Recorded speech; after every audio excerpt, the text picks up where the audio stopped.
சஅத் இப்னு முஆத் ரலியல்லாஹு தஆலா அன்ஹு அவர்கள் மரணிக்கின்ற போது அல்லாஹ்வுடைய அர்ஷ் நடுங்கியது.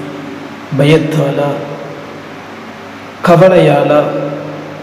இல்லை கண்ணியத்திற்குரியவர்களே, சஅத் இப்னு முஆத் ரலியல்லாஹு அன்ஹு அவர்கள் இறக்கின்ற போது, மரணிக்கின்ற போது ஏன் அல்லாஹ்வுடைய அர்ஷ் நடுங்கியது என்று தெரியுமா?